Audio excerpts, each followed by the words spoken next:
Now, there is an air of uncertainty that hangs over Kabul, where the people are a little unsure, it appears, of what is going to be the type of government that will be brought in by the Taliban. Now, long queues were witnessed outside of banks, and this, of course, has now become a common sight. Residents are extremely cautious and uneasy as the price of food and fuel has in fact gone up by as much as 50%.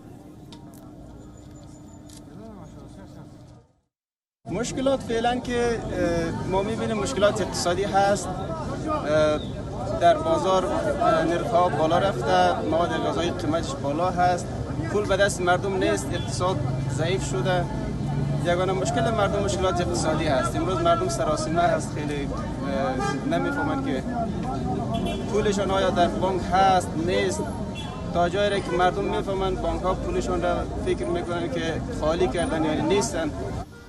Now, the small businesses have been especially hard hit, and merchants are struggling to make ends meet since the Taliban has returned to power. Many are also looking and mulling over the possibility of having to perhaps in the near future having to shut shop altogether and try their luck outside of the country. The Taliban has also put a limit on the amount of money that they can withdraw at this point of time, and it is said to be about 20,000 Afghanis. That is more than $200 in a week. Shopkeepers at Kabul's largest electronics market said that they are seeing a decrease of almost about 85% in their customers. And making the situation worse is, of course, the plummeting value of the Afghani currency against the dollar.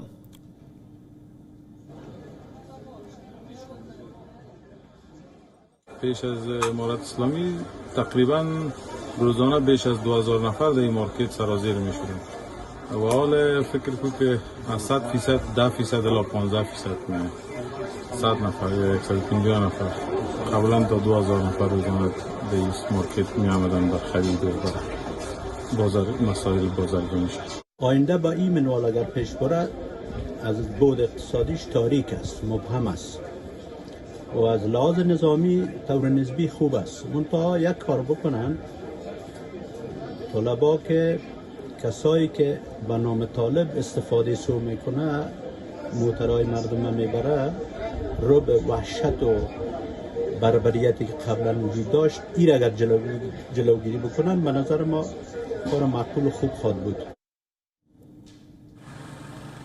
The Taliban's takeover has, of course, thrown the country's economy into a complete tailspin. Its financial system and economy are in peril unless the Taliban can, of course, access the central bank's roughly $10 billion in terms of assets, which are parked internationally. But remember, Americans and indeed the rest of the world at this point of time have put a freeze on the Afghan assets. And this has meant that the Taliban will simply not be able to access any of Afghanistan's assets abroad.